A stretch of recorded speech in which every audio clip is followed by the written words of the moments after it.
Hi guys, Tiffany here. I am back with the piece binding for the Elsa Quilt. If you are new to my channel, don't forget to head down here somewhere that way. I don't know which way it is. And hit that subscribe button and ring the bell. Get notifications when I'm live and I'll post videos. And it's mainly live whenever I feel like it, except for on Sundays. Don't forget to like my videos and share them as well to help me get that number that I'm reaching for, which is 1,000. So I'm back. I have tummy troubles. It's a daily thing.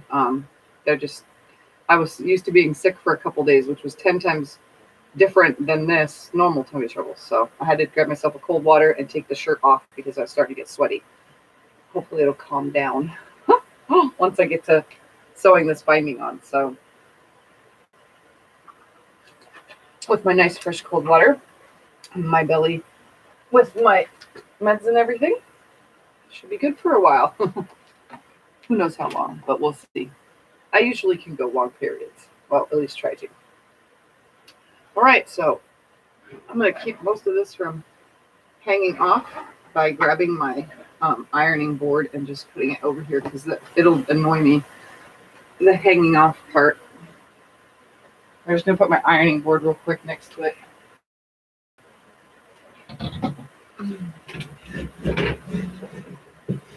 It's kind of just like a holder, really, to hold the weight of the quilt so that you guys can see what I'm doing as best as possible. Oh, there's talking already. Hi, Terry. Hi, Vicky. All right, guys. So I sew it, binding to the back, and then flip it to the front, and I will dig through my stuff for a pink or purple. Even though there's white, I'm going to find like a pink or a purplish color thread when I go to put this to the front, like I did with earlier's quilt using pink. But I'm not going to use that same pink. I'm going to choose a different color from my pile of threads. And that way it looks nice when it's flipped to the front. I don't want a white stitch. I'd rather have a colored stitch going through the white than a white stitch going through the color, if that makes any sense. I think it'll look cleaner that way, since I do mine this way. All right, change my stitch length. Also, I'm leaving a longer tail than I normally would. That way I have plenty of room to cut. If I end with the pieced area up here when I get to this section, I want to be able to connect it very nicely without having to rip too much out. So I want to be able to adjust my length just right, which will be, it'll take a few extra minutes than I normally do binding, if that makes any sense. Hi, So Not Normal. What batting do you use most often? I use an 80-20 cotton poly 3/4 inch batting. It's really thick. I use thick batting because I like the pucker. When other people say they don't want pucker or something, I'll use 100% cotton, the more flatter, breathable fabric or batting. It just depends, but I buy the 80-20 by the roll, 30-yard roll. So I pretty much use it in everything, unless otherwise wanted or needed. And I have a lot of leftover and bagged batting from back before I started buying the rolls, so I can use 100% polyester for some things, like I did with the Big Huge Mariner Star Quilt, because that was even thicker. Yeah, I choose really, really thick batting usually. I think it quilts better. I like the loft that's created, even if it's not quilted as heavily like this isn't. And it's a no-name brand. It's just a 30-yard roll. It probably has a name, but for the life of me, I don't know it. It's probably on the package that it comes in. But it feels really nice. It has a soft, a really flush side, and then it has a really bumpy side to know which side is what when using it. I'm just sewing the batting on, or the binding onto the back now. And then I'll flip it to the top. And now you got to remember that I've got to carefully stitch this on because it is also super bias binding now. Like really, really super bias. It's the stretchiest binding ever. I think it's more stretchier just than doing strips only. So I kind of used my fingers to push it down instead of pulling or yanking on it. I kind of just use my fingers to hold it flat till I get to the next area without stretching. Keeping everything nice and flush so that I don't have no stretching as I go. Or puckering, because sometimes bias binding will pucker if you're not careful. And when I flip it, I'll probably loosen my presser foot pressure gauge pressure. I'll probably loosen that a little bit when I go to roll it to the front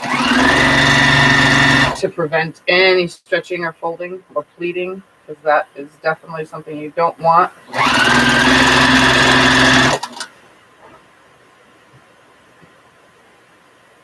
But I'm just going to sew it on like I normally would, just paying attention to the detail while I'm at it, which is not something I normally pay attention to as often.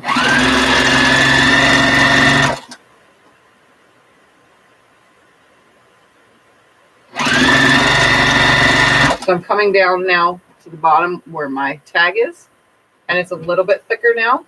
So now there's 1, 2, 3, 4 layers of fabric plus batting plus 2 layers of stabilizer, because the stabilizer is on both sides of my corner tag, not just one side. So I'm going to come down to the bottom and do my miter corner like usual, holding it just right. Spin. Throw everything out of my way. Find this other end. We're just hoping that any of my movement didn't adjust where my ends are going to line up. So I'm flipping it up and then flipping it back down onto itself. I use my fingernail in that crease to create a line so I know where to drop my needle. That way it ends up right in the corner where it's supposed to. Take a couple of stitches and just go on down.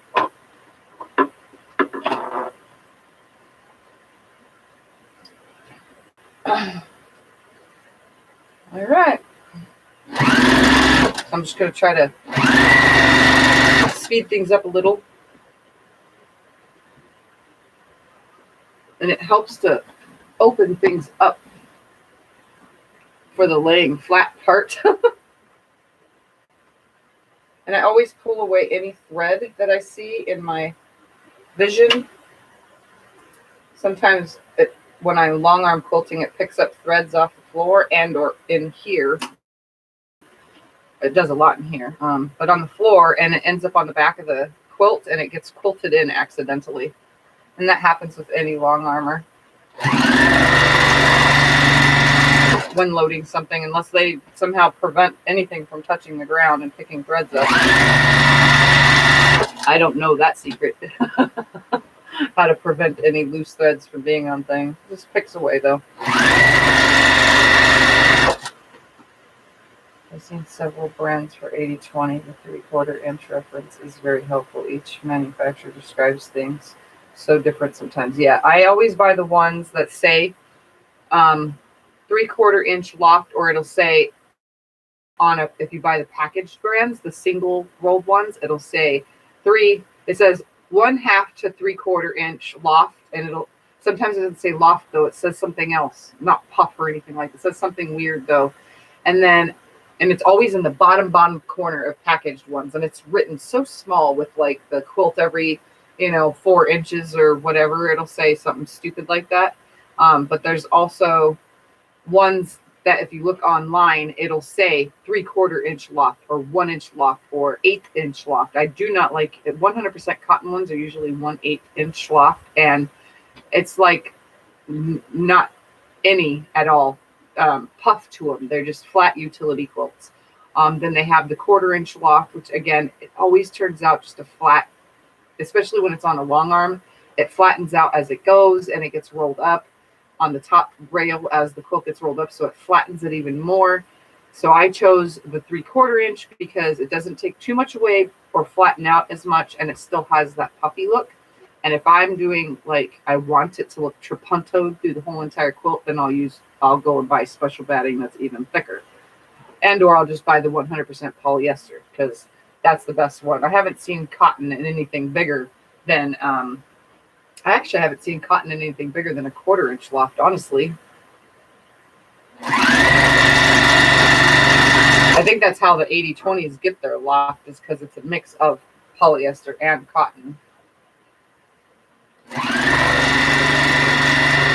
Feels nice, washes nice, and it has way less of a shrinkage rate. Like way, way, way less than any other kind of batting.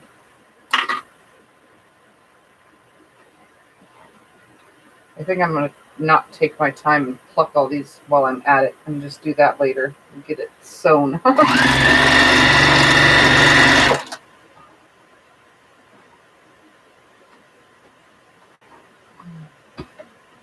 But there's lots and lots of brands out there. You just have to look online or in the store.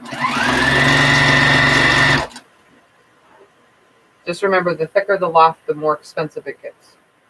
I managed to get mine for pretty cheap for a 30-yard roll. And it lasts. My 30-yard roll last year did 27 quilts. And that's including using anything that I've cut off the bottom. And I got the 90-inch, but it came to me at 100. I think it was like 104 or 106. It wasn't the full 108-inch. So, but I ordered 90-inch wide and it came longer. So anything that I have left over, I usually cut out and use on smaller quilts. And you guys have seen me. I franken piece it together and then use the leftovers. And I got 27 quilts on a 30-yard roll. That's pretty good. And you guys see the size quilts I do. I do a lot of big ones.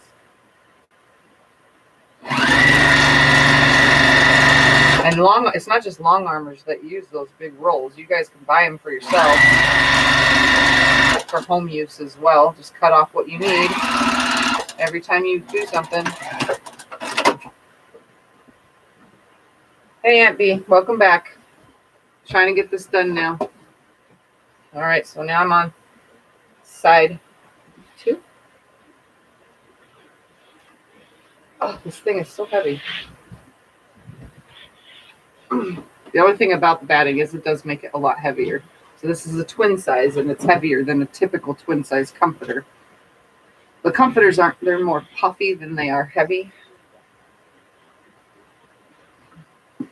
Okay, so most of it's in my lap. That's why I changed to a tank top. I didn't change. My shirt was actually on top of my tank top to be more professional on my channel. But it's after hours, so I don't really have to wear my shirt. All right, line this up. Put my little crease in it.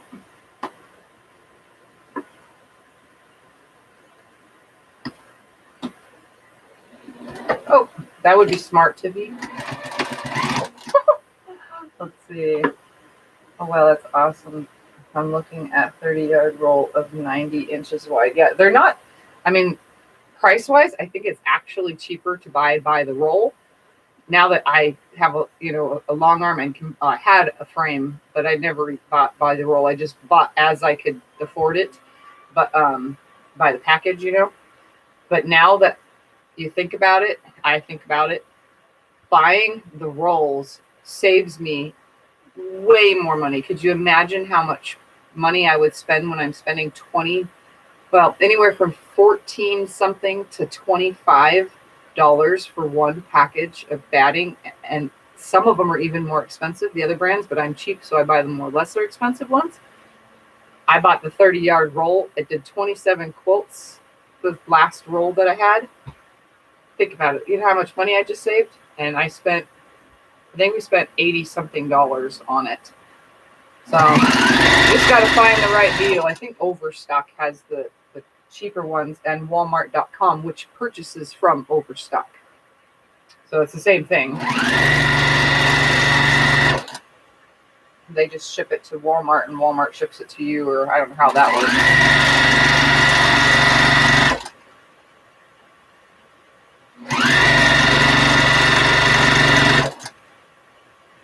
So yeah, you just got to find the right deal. And if you have space in your house to put a big, huge roll of batting, I would get it because I've done it, and now I am 100% happier buying by the roll.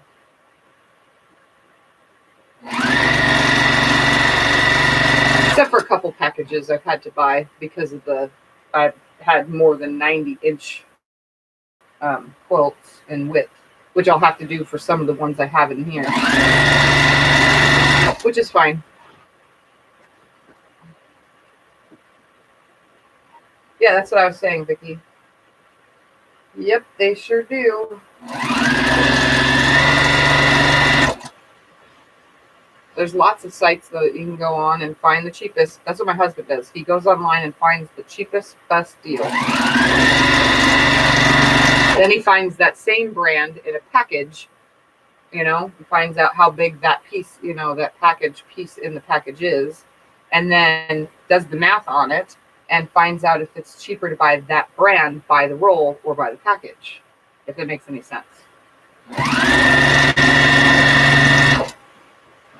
Because I've gotten 2 different brands now that I've been buying by the roll.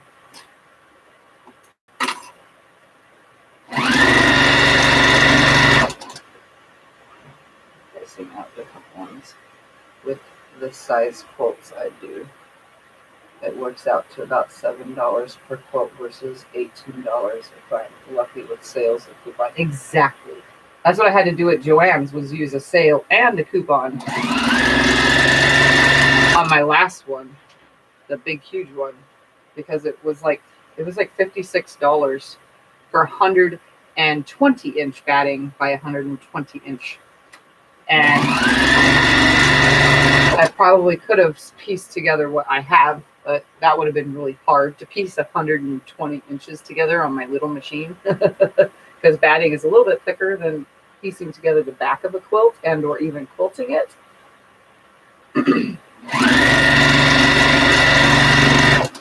So I just did it by buying the package.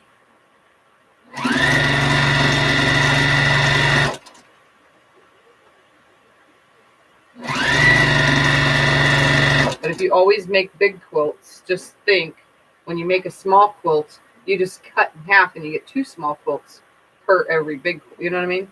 Off of your 30-yard roll. And they sell them by 15 yards too if you don't have the space for 30 yards. I don't know. I actually never looked on there for a thread. I should. Right now I just buy my thread at the quilt shop because it's like right there, and they sell the brand that I use. I went too far on my stitching. I tend to do that quite often lately. I guess my judgment is off. All right. Throw that way.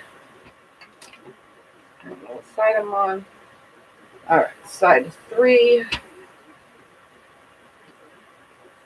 Up, come down.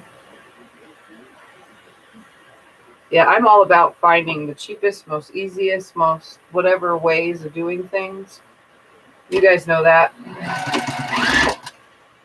I'm all for spending less and creating more, if that makes any sense.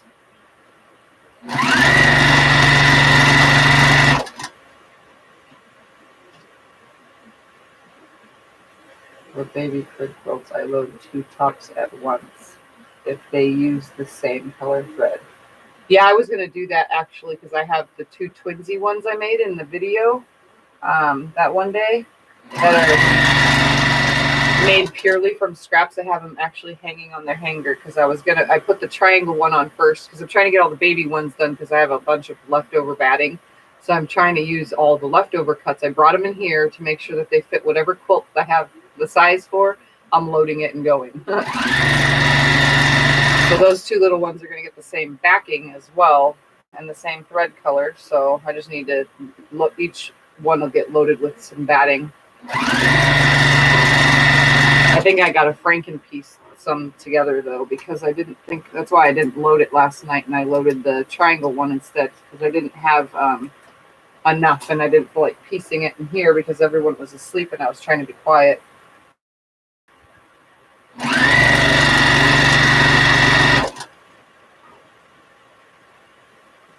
check on after we're done. All right, we're coming to the bottom now. Or I should say we're coming to where I started almost. I just got to get around this corner. And it looks like it's going to be the white, which is going to match up with white. No, it's not. It's going to be the color. So hopefully it lines up just right because I don't want to have to cut outward anything like that. Okay.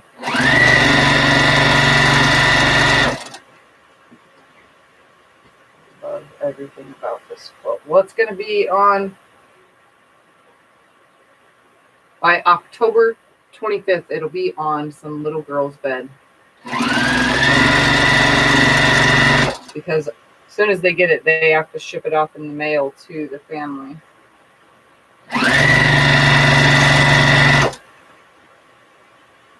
So it's a grandmother who commissioned me to make this for her granddaughter. Which I think I told you guys.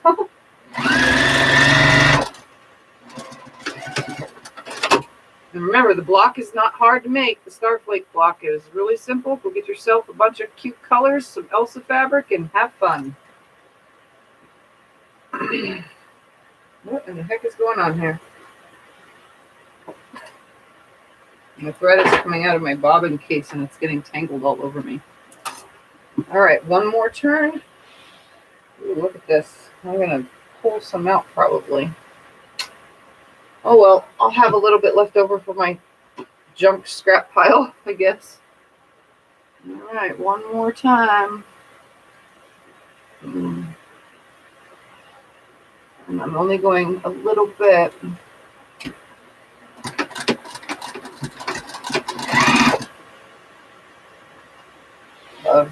I love big blocks and pieced backs.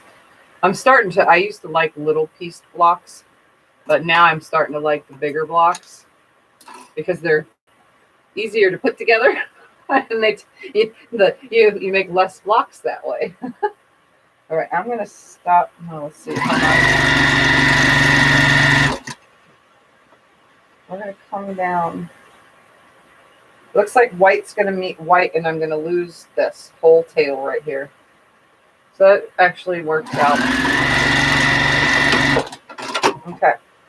So it looks like white's going to meet white. So I'm just going to do my typical thing and not have to be picky or particular about this.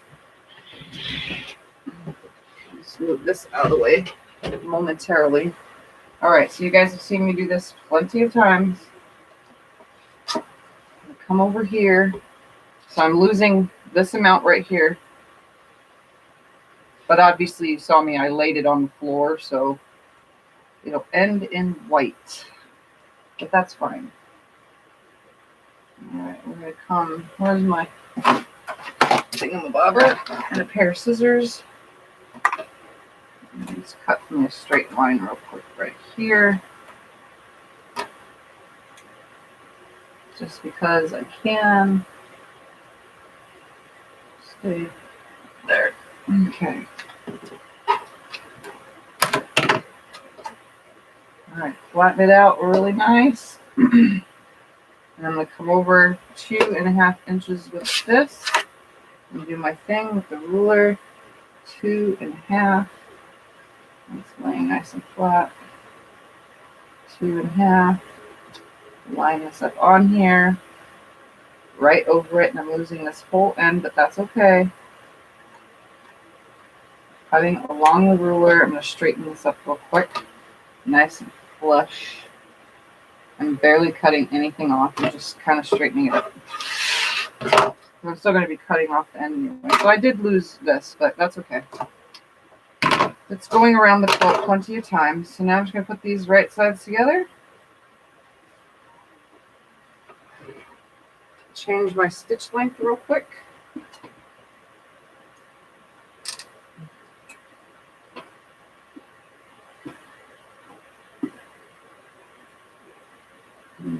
Hold it down. Sew on my diagonal.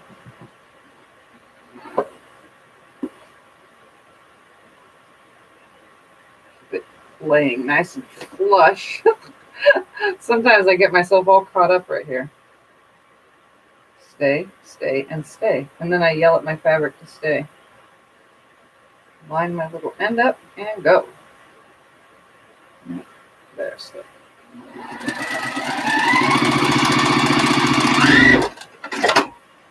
I'm going to pull it to make sure. Ooh, look at that. Lays perfect. Cut this crap away. 1/4 inch away. Or as best as possible.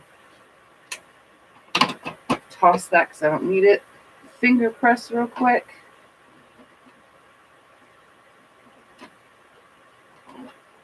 Pull it back straight and sew the rest back on.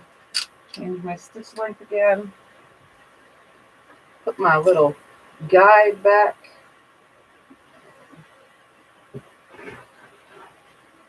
And I'll have to put my ironing board back too.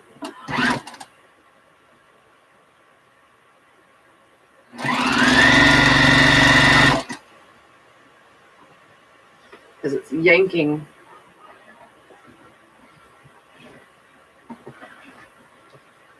I definitely need a longer table.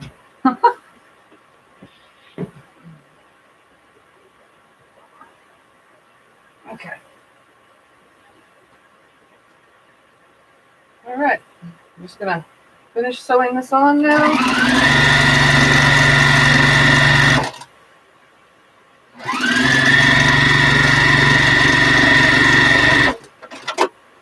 Ta-da! Now I just need to flip it and sew it on. But I'm going to find a pretty color real quick.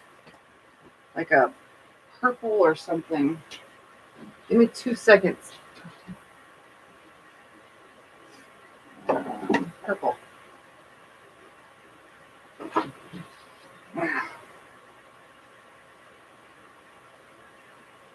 This should be good. So I'm just going to use purple on the top, white on the bottom. No big deal. Okay. Trim that. So I'm using this pretty purple color. And this one's a very, very, very cottony thread. It makes a big mess. That's one thing I don't like about cotton thread, is it is the most messiest ever. Like super duper duper messy. It makes such the best mess. That's why I'm glad I used the glide on the long arm, because it's a poly. It's poly wrapped poly. So it is not messy. Barely has any lint. Anything in here always has so much lint and dust.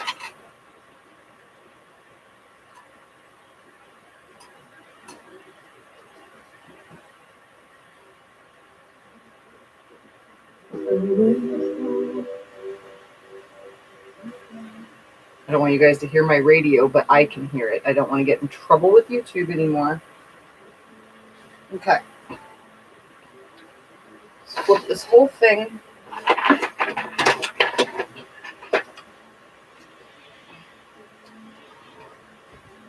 Put it all up here again. I swear you got to lift weights to be able to do this, guys. I'm going to turn it this way. I'm also going to trim away a lot of the shredding and all these basting stitches.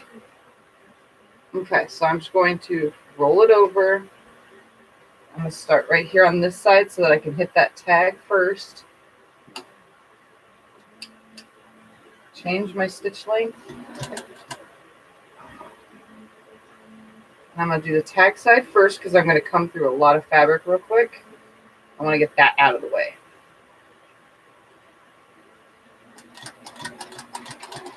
All right, here we go. And I think this is a pretty purple. It's going to look really nice. All right. And again, we have to be careful because this is bias binding. When I get to all of the diamond blocks, I'm not going to stretch when I do this. I'm just going to fold it over, hold it nicely, and hope for a nice clean stitch. which I'm not getting right this very second.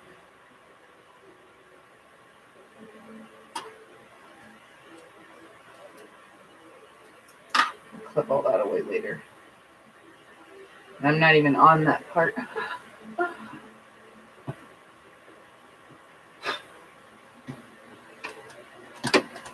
Okay.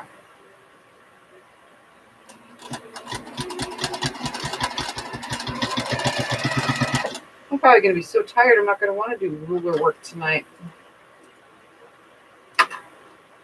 It doesn't usually take me this long to do binding. All right, here I come up into my miter corner. One stitch in, one stitch out. Stop it, turn it.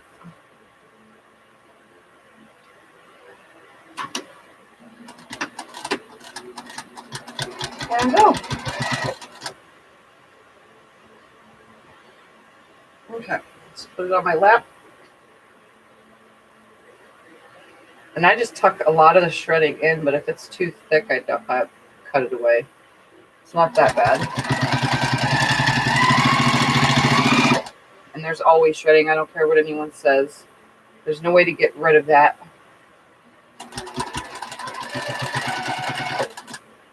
Okay, this is wanting to shift because there's so much fabric every little junction.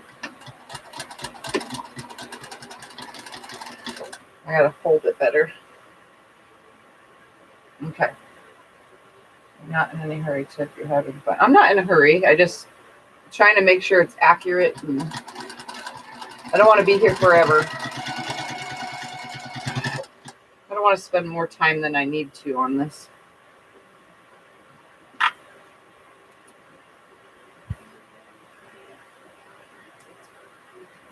Come on, get it out of there, you little piece of thread. There we go. All right, so I went over the tag. So it's nice and thick right there. There's a lot of layers. So I'm just going to fold a little bit at a time and watch it as I go because there's so many seams. So many seams. And it's stretching too. If someone was hand sewing, it would probably be cleaner, but I still like this look. I don't know why I like this look. It just, to me, it's more appealing. So when someone gets a quilt for me, they know I do it this way. They like it too. So I guess that's what they're used to seeing. If they see it stitched onto the front and then folded on the back, I think that they would think it's weird when they're seeing my quilts all the time. All right. So I'm trying to like adjust this as I go. It's going to be a lot of breakage, I think. Stay. This is where binding clips probably would have came in handy.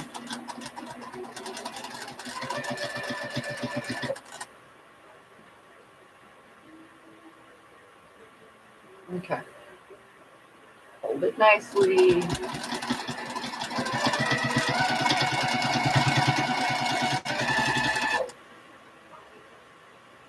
This is starting to look so cool, and I just barely got some of this so you guys can see that. This is definitely finishing it off. It looks awesome. Yes, I've overdone myself like always.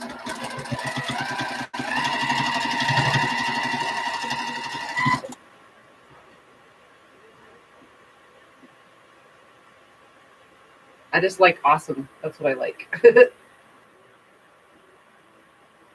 I like when someone sees it and goes, wow, how in the heck did you do that? Or, you know what I mean?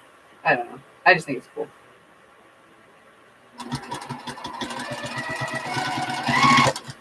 All right. Slowly getting this on. It's stretching a lot.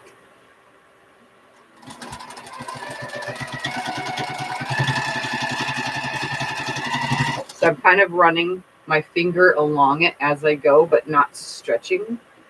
So I'm trying to lay it so you guys can see as it goes because it's looking so awesome. Go, go, go. There we go. Get down there. Get down there. You see that? How it's coming up like that? Looks so cool.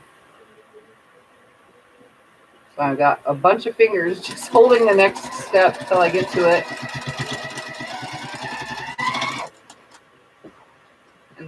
thread is a great contrast with all of these, which is good.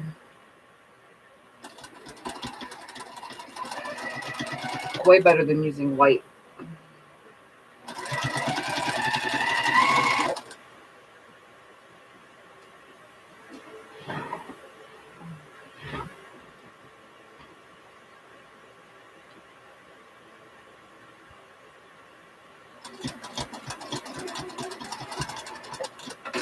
Hey, do it again. Keep going off of it somehow. And before it goes to the owner, I do pick out all my excess. I always go around the whole entire binding and pick away anything that's sticking out or any double stitches that end up happening.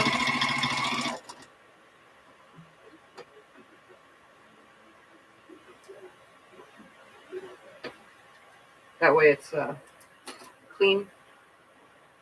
So I'll pick it all up. Hi, Debbie. All right.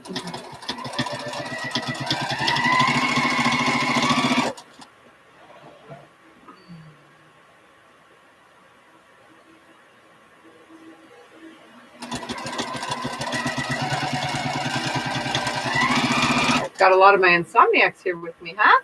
Look at you guys all hanging out while I do this awesome binding.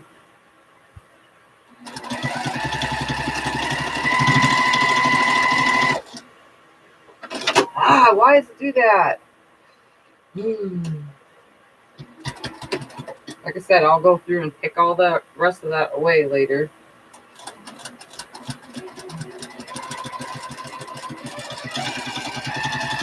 I just don't like the look because it's purple thread and it's on this white area, so I really need it to line up just right.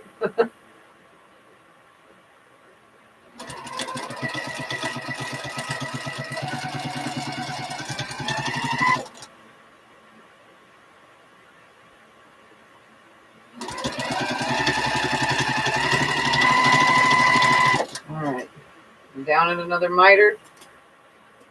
Put away some of this excess shredding. Fold that in. Come right up to it. One stitch in, one stitch out, one stitch in. Turn and go.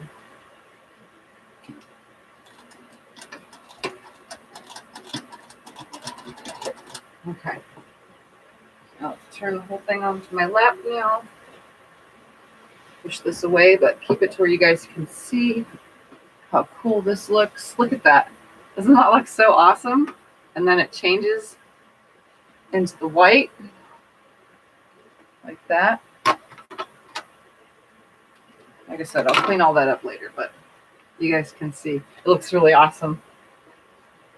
I have a question, Tiff. Does the long arm use a special thread? I'm new to quilt making. My long arm, it likes glide. I can use other threads. I have some other threads out there that are really cool colors, but I haven't used them yet because then I have to readjust the tension all over again for the different brands of thread. So you can use whatever threads you want. The machine is got a capability to be able to even use the shiny shimmery threads from 50 weight down to 20 weight to glittery. Oh my God, what are they called? I don't know. And then you can use cotton, you can use rayon, you can use polyester, you can use silk threads. It even has, you can adjust the tension just right to use silk threads. I mean, it has, you can use whatever thread you want. Just like this, you just have to adjust the tension every time. And like this, I did the tension earlier for 2 different color threads. So this should, it's really good. Oh, that's a swirl. Ha! I was swirling to the edge. I didn't realize that it came through looking like that.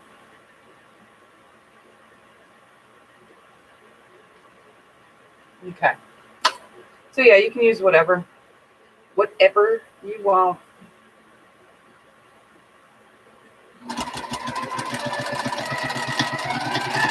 My long arm just, I don't know, it glides really easy. Like the commercial says, and or like everybody says, glide is virtually, it's not completely, but it is virtually break free. It is 100% messy free. It does not create a big thread, dust mess in the machine, which I like. It's easier to take care of a machine that I don't have a local dealer to fix for me. If anything happens, it's easier to take care of it myself when I have less dust buildup inside of it. So yeah, I mean, I prefer the special thread, the one that I like, but it takes the same. It is easier to put big spools on the long arm than it is the little spools, but I can use little spools. They just, sometimes they're not wound the same, so it gets pulled up into the little hooky thing that's on. I know you can see it through this hook thing. There's one of those on the long arm too.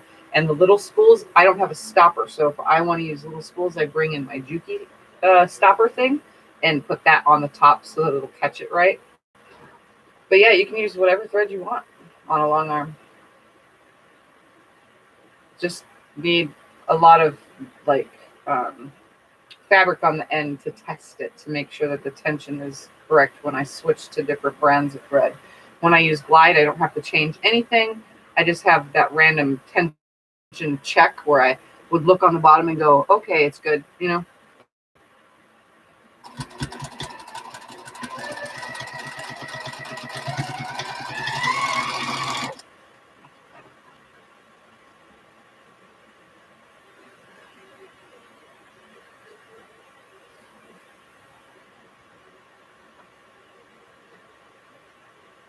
Sorry, I was looking to see what corners have what colors. So this corner will be purple, a light purple. That corner is the darker blue. This one's white. And this one is that pinkish purple, like a magenta.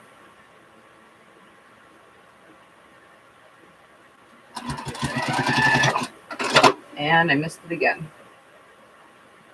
Hi. Stay on mark. Stay on mark. Oh, there we go. I'm literally like an eighth of an inch away from the edge or less. I try to get right at the edge, but my presser foot folds the foot up a little bit. Actually, if I lessen that, it might be a little bit better because of all these seams.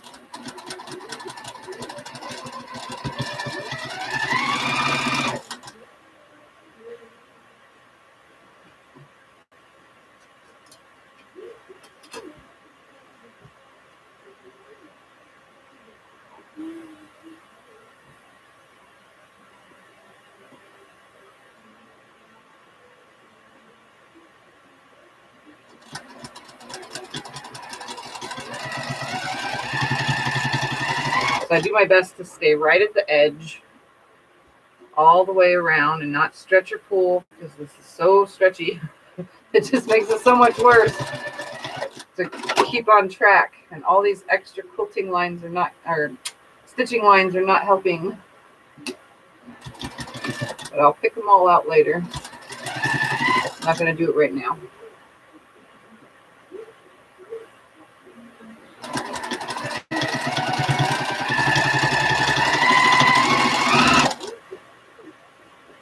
Sorry, I keep looking on the back to make sure that the lines aren't like hitting something that they shouldn't be hitting.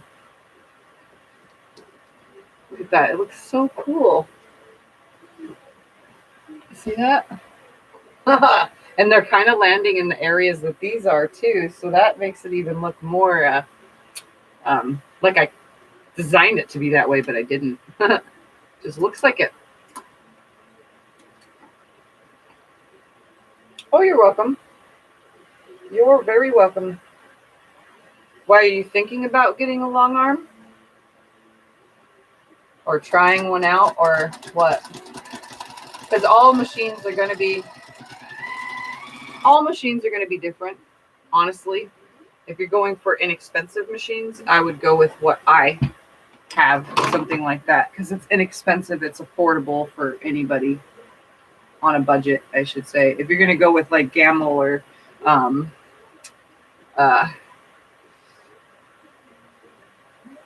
my god, what are those other brands? I can't think of it this very moment. AQS or things like that. I think it's AQ. Is it AQS or AQP? I don't know, one of those. Anyways, if you're going to go with those brands, they're a little bit more on the top dollar ones. If you're going to go with Handy Quilter or like what I have, King Quilter or things like that, then, you know, it'd be more of a smart choice. The machines run and quilt the same. And guess what? They sell computerized quilting for all of them. Someday I will do it. If I start having to quilt more and more and more quilts and I run out of designs in my own head, I'll probably get a computerized thing and add it on to what I already have. I like it. I like long arming. And you know that you can attach the quilt binding to the long arm while it's, you know, to the frame while it's on the long arm. You guys know that? I never seem to have binding made though, because I choose my binding color after I'm done making the quilt and quilting it. Because sometimes I change my mind.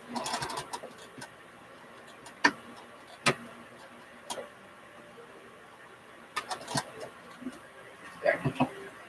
Mentioned it while working on a quilt the other night. Wish I could afford one. It's not that. I mean, I spent $10,000 and it's a payment plan. That's not that bad.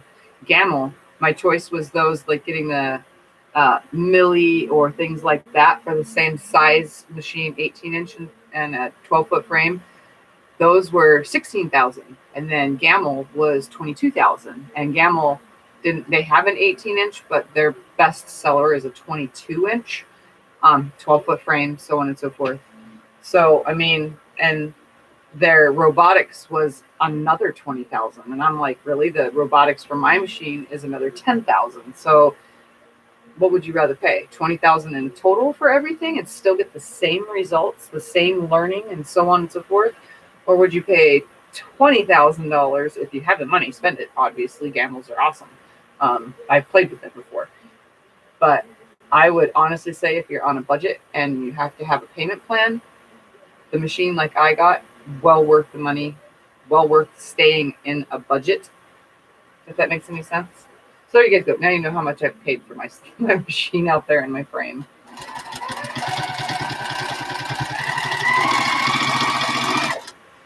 My last frame was a little over $1,000. It was like $1,400 and something dollars. And my new one is a little bit more because it's a little bit different setup. It's got 5 full bars on it instead of 3 like my old one had. And my old one was only 10 foot. But my old one you can put any machine on. So the tray fit whatever machine you want. They do sell those. If you have a long-necked machine like a Juki, you can put it on a frame. They have a special tray that you can buy, but you don't really get much quilting room because once that quilt starts rolling up, it's going to be the same as free motion quilting. You're still shoving stuff into the neck. So I would suggest the long arms, or there's mid arms. They have the Grace. They have a 14-inch, a 15-inch now, and then they have a 21-inch. Juki also makes the 2200 QVP. I wanted that. Rob Appel is using one now. He got one and is learning. That was what I wanted before I bought what I have. That was also $10,000. So, I mean, there's a lot of choices. It's best to be able to play with them. My machine is 100% same thing as Handy Quilter. So that is why I got what I got, because I was able to play with Handy Quilters in town. Even though mine's not a Handy Quilter, it's the same company, same manufacturer, just a different name. So, and it was cheaper than Handy Quilter. Handy Quilter was like $3,000 more. So, I mean, you look into it, if you can afford it, or you can afford at least the payments and have, good enough credit, then it's definitely an option if you're really, really interested in it. Just don't buy one and then it sit in your house and never use it. I hate the fact that I can only use mine 6 months out of the year, which really, really sucks. All this talking, I messed myself up.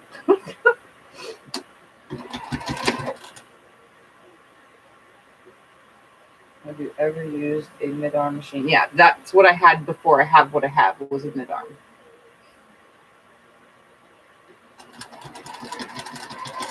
And my husband, what prompted the purchase of having a long arm was, for one, I was having a lot of issues with mid-arm capabilities. I didn't have enough room. The things I knew how to do, I was beyond.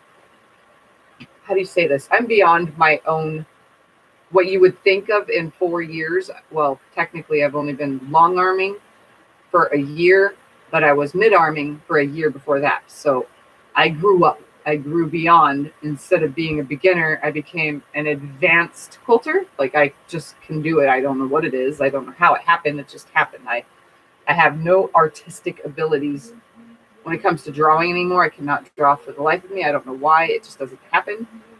But I can move my arms and make it come out. And I don't know. So my husband saw that, and everybody in the family was seeing it, and it kind of just pushed me. So I was going to the quilt shop all the time, you know, playing with the machine.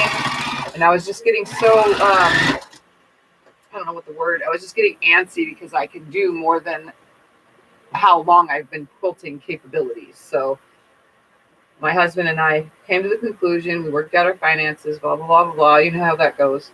And I gave up a lot of things that I would have had in here to have that out there. So I did give up being able to purchase fabric on the, you know, anytime I need it, I cannot have it. It has to be a once a month. I only get so-and-so amount.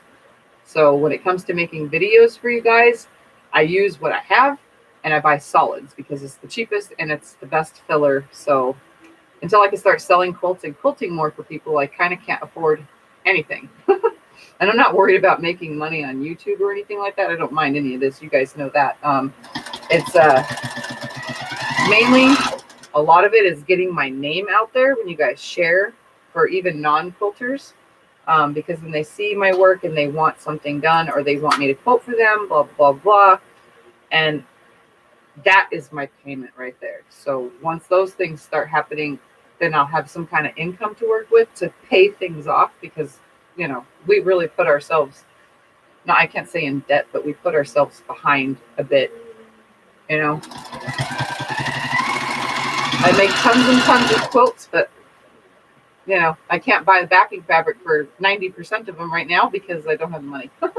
So it's choose make a top fabric or backing fabric that month, if that makes any sense. So I kind of put myself in that position right now, but as soon as I start selling some of these and paying things off, then I won't be so worried about finances.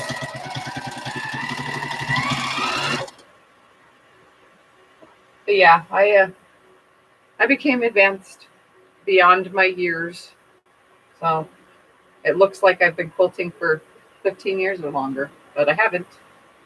And that's why I'm able to teach. So that way you guys see where that's coming from. You know, I don't know what it is. I guess I just picked up on it really easily. And I've grown, trust me. I have some quilts that are pretty funky, to say the least.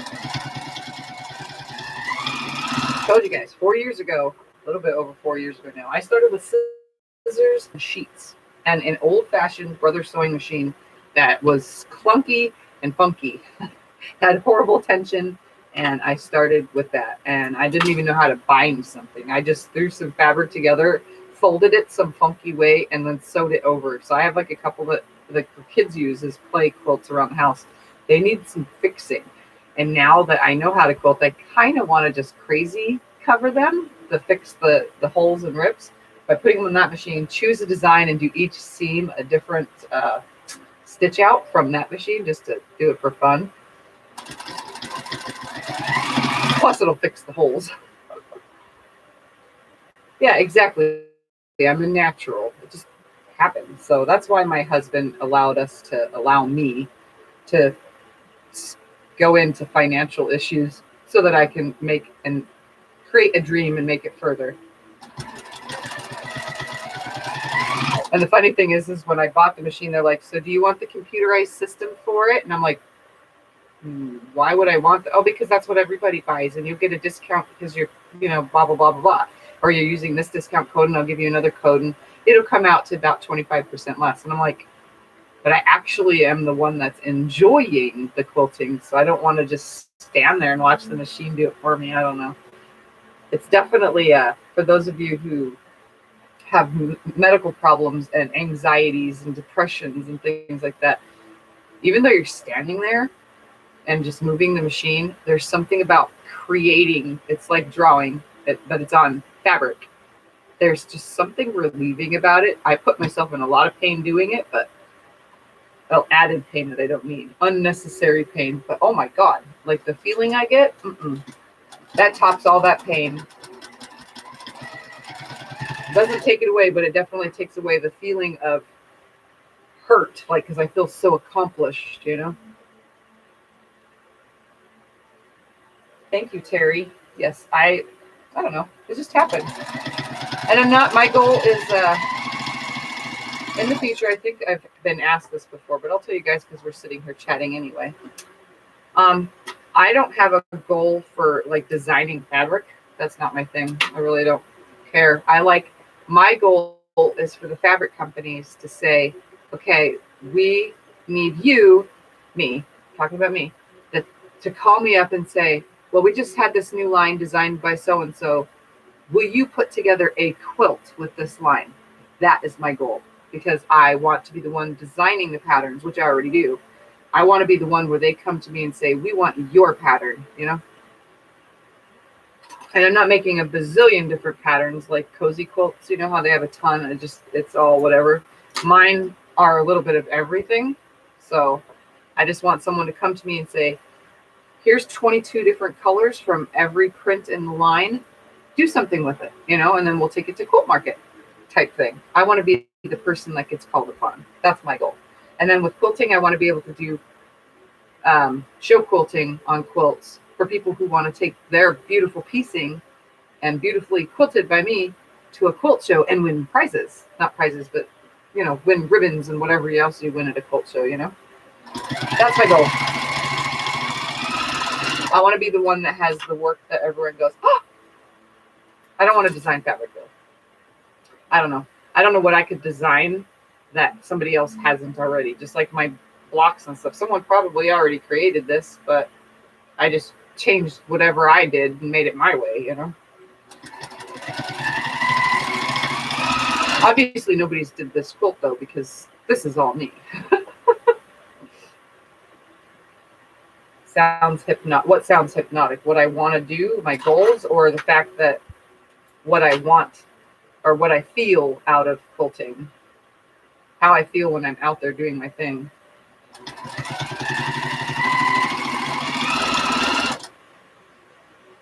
Because that's what it is. That's the word for it, if that's what you're talking about. How I feel. Yes, exactly. It's hypnotic.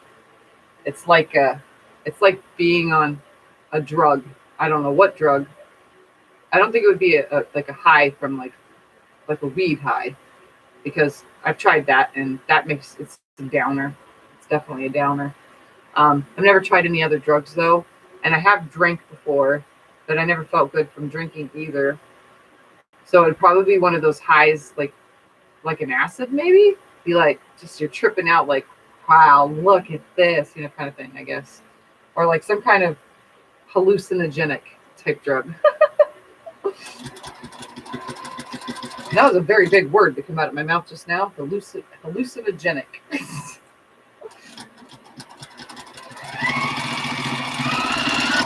This is definitely not a very straight line tonight, guys. It's for a kid, so it's not going to matter, but still.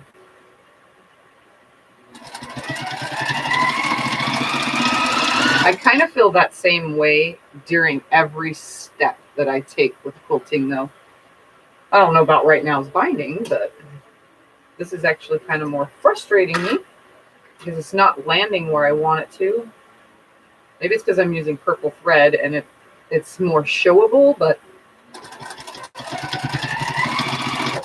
it's definitely not making me feel good. It's making me feel like I've messed something up. And I don't want to feel like I messed it up. At least my mitered corners are still perfect. I guess that's okay, right? As long as the miters are there, it's all right. And there's my hair being quilted into the binding.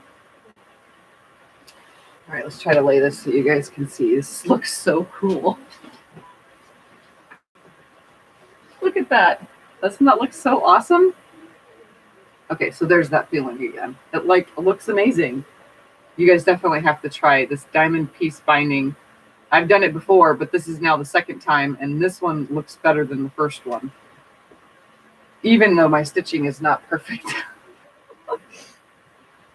It still looks good. Oh my God, I think I'm on the last side, guys. Oh, I can't read that far. I don't know where my glasses are, so that's why I have my phone right here.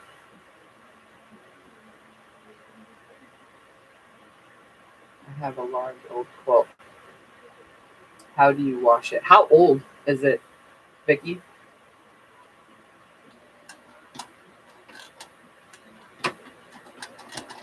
Are we talking 10, 20, 30, 40, 50 years?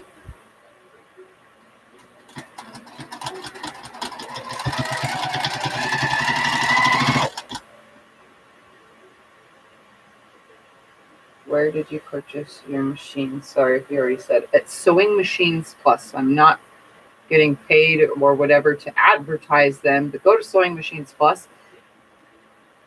Oh, they're out of San Diego, California, and what's it? San Obispo or something, California, but they ship anywhere in the United States.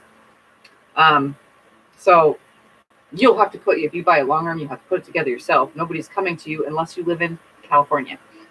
I know, and I live 4 hours from San Diego. I don't know why they couldn't deliver it to me and put it together, because that was a hassle. But their prices they have embroidery machines, regular sewing machines. They sell all sorts of stuff. They sell they even sell fabric and thread and everything. It's called SewingMachinesPlus. They have all sorts of stuff. I wouldn't buy their fabric or thread though. It's kind of on the expensive side, but they sell handy quilts, or they sell used machines. They sell everything. Yes, they sell everything. They have embroidery machines. Did I say that already? They have all sorts of stuff, and they ship to you, so that's a plus. And shipping is free when you spend over, like, I don't know, I think it's $50. So no matter what you buy.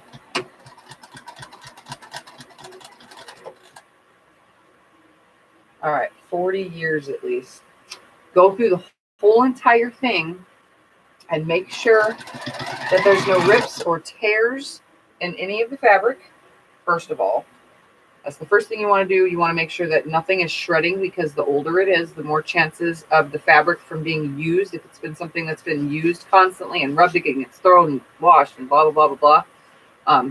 Go through and check all that first, because if you do throw it through the wash and there's some kind of something and you didn't find it, it will shred more. That's one bad thing about old quilts.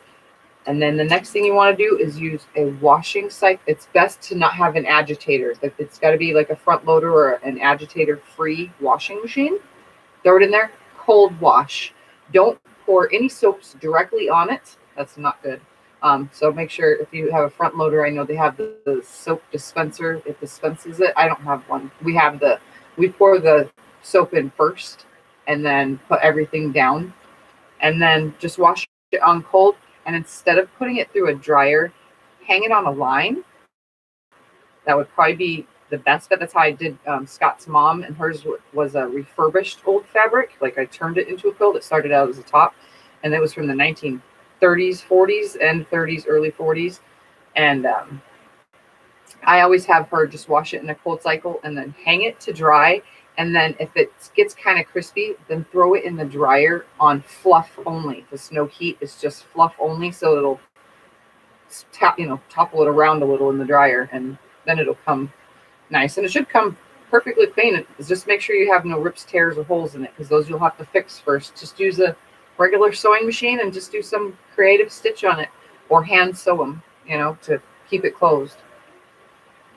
That's about the best I could think of, unless anyone else here in the chat has anything to say about it. That's what I would say, because that's what I've done, because I've done some old ones already. And I think I posted in the group the one that I did for Scott's mom, at least, because that's the one I had the easiest picture to find. It's hard for me to find some of the pictures of my earlier work. and or restoring stuff. And I've read a lot too, because I've been asked quite a few things, that some things I wasn't sure about until I learned about it. You're welcome. Yeah, the older it is, the more chances it has of falling apart because it's been washed so many times. 40 years isn't that bad. If it was like 60 or 80 years old, then I would say don't wash it and have it just like spray it or hand wash it in a bathtub, and then hang dry. But if it's a regular washing machine without the agitator, like a front loader or agitator free, you're safe because it's not yanking. There's nothing yanking on it in the center. Like my machine has got an agitator, so it yanks.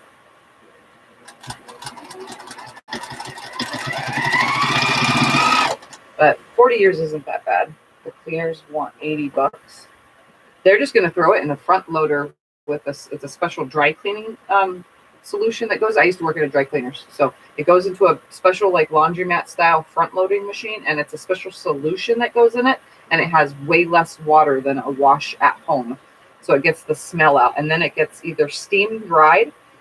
It's on a special like a hanging thing, and then the steam dries it. It's weird how it works, and then or it hangs in the thingy to dry in a special like I guess it would be called a heated dryer. It's just this little area in the back, and it's for blankets and comforters and like velvet and so on and so forth.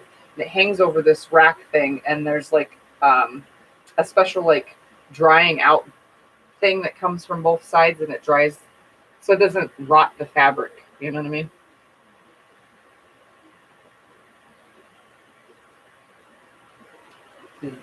Did you now dry cleaner take it to laundromat? 2 was quilts. Did you know dry cleaner take it to laundromat? 2 was quilts. I guess it depends on the dry cleaner, but the dry cleaners that I used to work at when I was very, very young, we had a lot of specialty stuff already there. It looked like a laundromat in the dry cleaners, honestly. Just had a bunch of special machines. Some were dry cleaning only, some were washing for like suits and stuff, some were for specialty dresses like wedding dresses. It had like 4 or 5 holes on each side of the barrel. It was really tiny. It was specifically made for wedding dresses and stuff.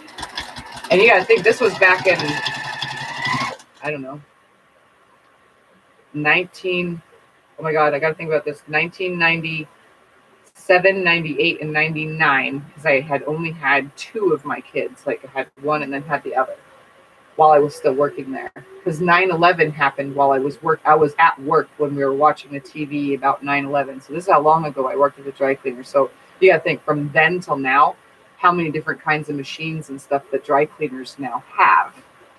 So it's probably even better. But we also can own those in our own home because our washing machines, those front loaders, have everything. The people at Home Depot were showing us all sorts of stuff. Like it has special settings and a drawer thing that's in the bottom that for dry cleaning items. Saves you from going to a dry cleaner. But for 40-year-old quilt, you could just wash it. Cold water wash though, and do not pour the soap directly onto the fabric or quilt. You know what I mean? Either put it in before while it's filling up and then put the quilt in it, and or fill it up with water with the quilt in it and then put the soap on the top.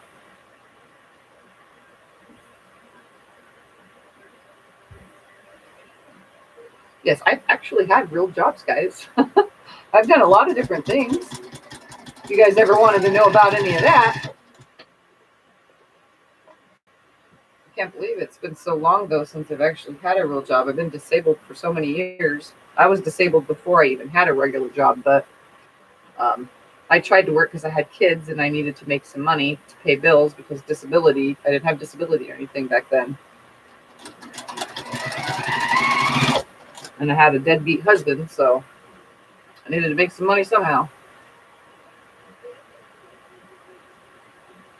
Ay, ay, ay. See, this stretch is so bad. It has a tuck. I'm going to have to pick this out while I'm right here on live stream because this stretch is so bad right here. It tucked. I have to readjust it.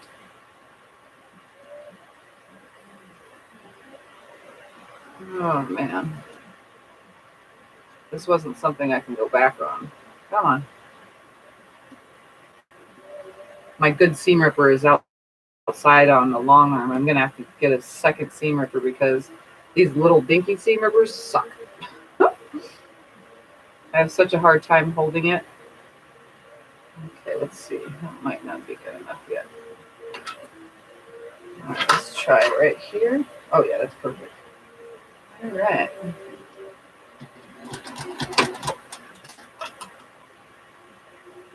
Did you quilt that star quilt before binding? My TV not showing it. Or I'm half asleep. Did I quilt the star quilt before binding it? Yeah, it's quilted. This one, this is quilted, yes. I always quilt before binding. You want to know how I know that? Because I've quilted before after binding. You guys want to know what kind of disaster happened from that? It was back in the beginning. I didn't know. Remember I said I folded the fabric? So I started with a flat piece of fabric and I just folded it into the center, both sides, and it was like 4 inches. Let me tell you, I did not know what size it needed to be. Then I folded it in half, and then I started hooking it, the half point on all the way around, and then I would quilt because I didn't know. What a disaster. It shifted it, it bent it, it would have rolls over where my quilt would end up in the binding. I was horrible. Like it took about, I don't know, 3 or 4 months of just sewing and learning what I was doing before I produced anything that was worth even giving away or showing to anybody in my family. But my first quilt was made with a sheet, and I gave that to my son because I cut it up. But when I didn't know what I was doing. It has really crappy binding and everything, so I didn't know what I was doing. I learned though.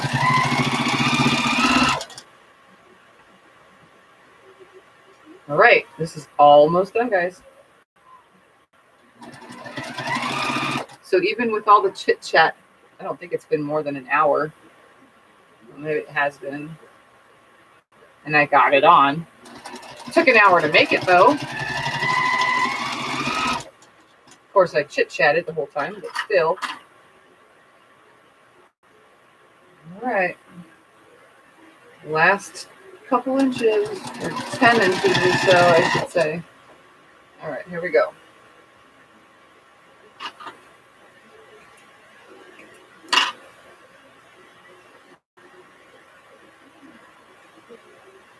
I poked myself.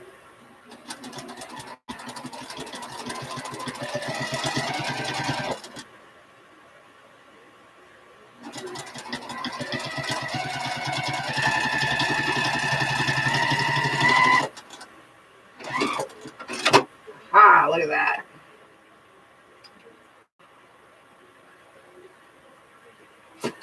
You know when you really want to scream, but you're not going to? And I'm going to leave it. Why? Because I can. I'm really mad, though. Really mad. Because my tension.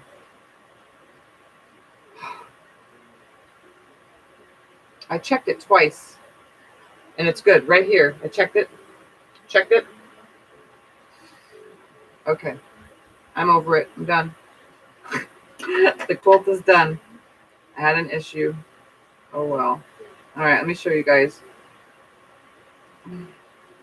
I guess I'll pick all this out later. I'll have to show you the tension, though, because you do not want this if it's going in a show or something. I should have looked. Guys. You should have reminded me. Check tension. This whole 2 different kind of thread thing. It's the only thing about using 2 different kinds and 2 different colors. All right. So my tension is good. Good. Good. Not good. Let's see how well you can even see this. See the purple? That means the thread needed to come to the top. So you can see that purple. Let's come down a little. See that purple? Oh, it's horrible. Horrible. Oh, I can't believe that. Anyways, I don't care. I'm leaving it. I'm not ripping all that out. No way, Jose. Oh.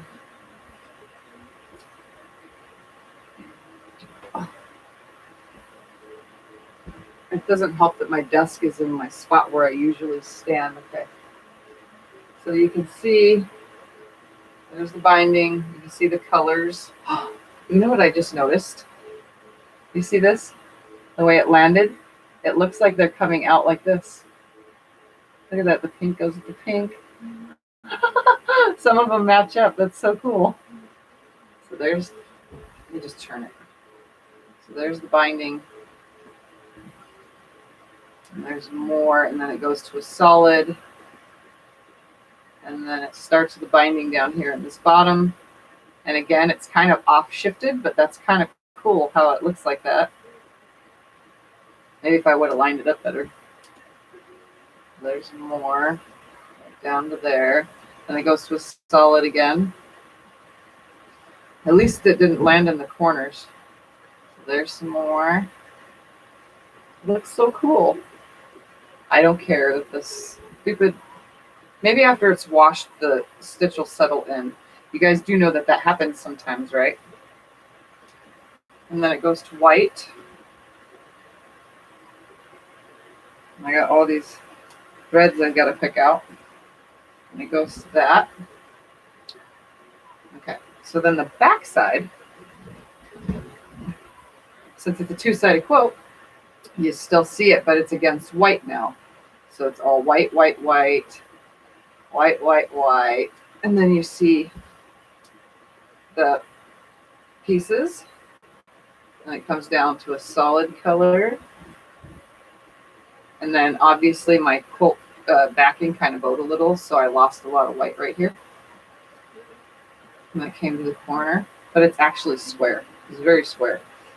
Just happened on the frame, that's all. So it happens when you try to line things up. So since the back has white only, it looks so cool. It ends like that. Isn't that awesome? And it has the purple, and you can see all the binding. So for those that didn't see, my piece to back again is all the leftover fabric and the leftover block. And then the other side has the leftover fabric upside down. There's two different sides to it. And then it has Olaf. And I love how it feels. It's soft. So here's a little secret tip. If your tension is off just barely, I'm going to try to explain this. Okay, so say your tension is off just barely, kind of like mine is. I mean, actually, it's more than barely, but. And you can see the thread, but it's just barely, you know.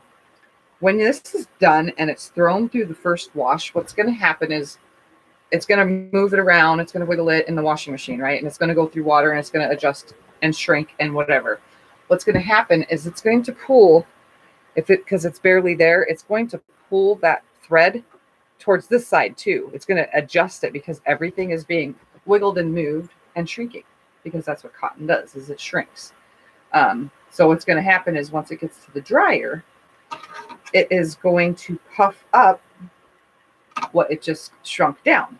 So it's going to repuff it back up, allowing it to expand out. So since I decided I'm not going to pick this out, I'm hoping that the wash, because I always give the quilts for certain customers, if they fit in my washing machine, they always get the first wash with all the color catchers.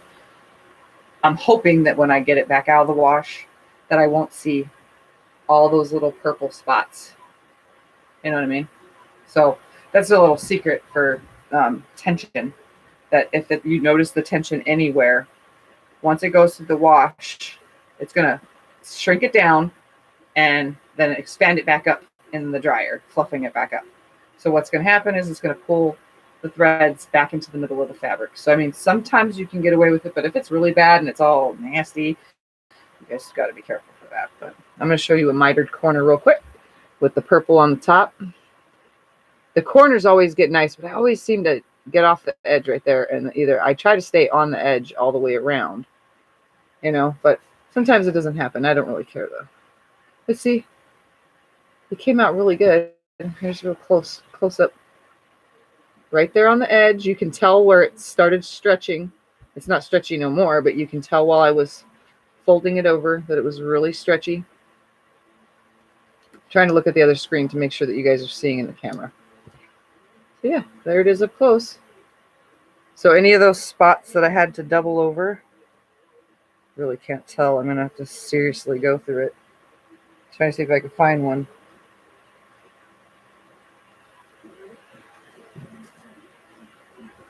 All right, here's one.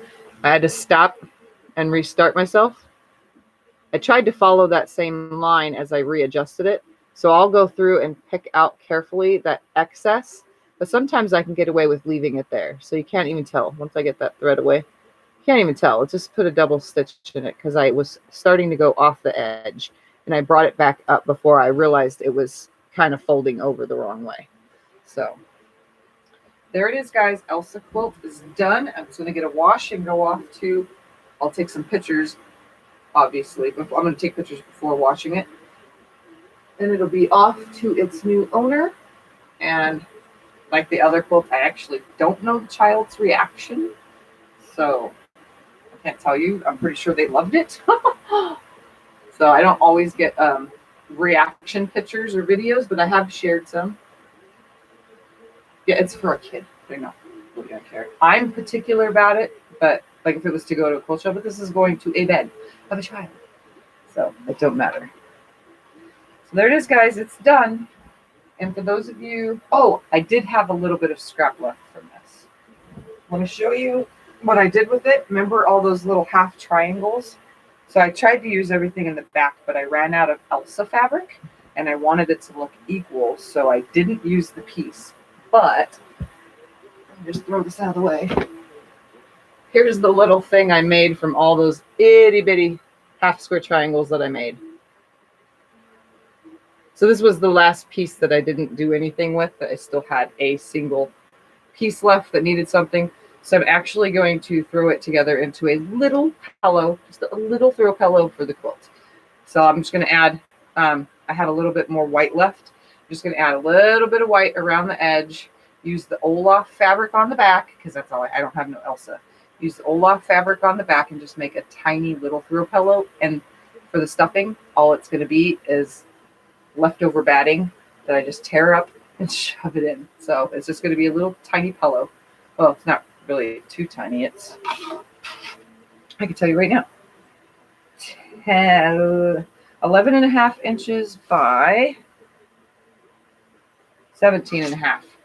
So once I add a little like 2.5 inch white all the way around and then hook it to the Olaf and stuff it, it'll be a pretty good sized little pillow. So that's that. Isn't that adorable? These little squares are only 1.5 inch finished because I think I cut them at 2 inch. So yeah, there's that. Other than that, that's it, guys. I'm done. Now I can actually get on to other projects. Yeah, seriously. I have a lot going on in here. So I'm going to get some things together tomorrow. So Sunday will actually be, I'm probably going to make some more blocks from the big quilt for my birthday quilt.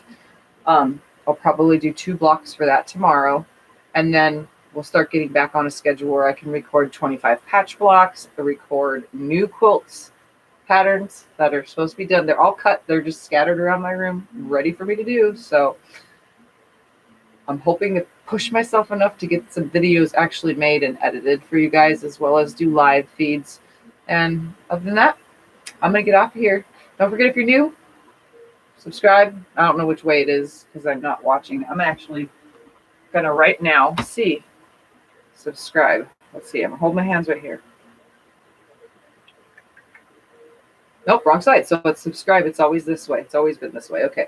So subscribe down there. There's also a little arrow that takes you down to the description of the video, and it has all sorts of links to all sorts of my social media, as well as joining the group. As if you're subscribed to the YouTube channel, you can join the group. And any other place, you go to my Instagram, you can see pictures of finished projects and so on and so forth. So other than that, like my videos, share them, guys, and I will see you next time. It's not tomorrow, which is not Insomniac time. So Sundays around 5 p.m., between 5 p.m. and 6 p.m., somewhere in there. Arizona time, guys. Arizona time. And I will talk to you all tomorrow. Good night. Good night. Nighty night. Nighty night.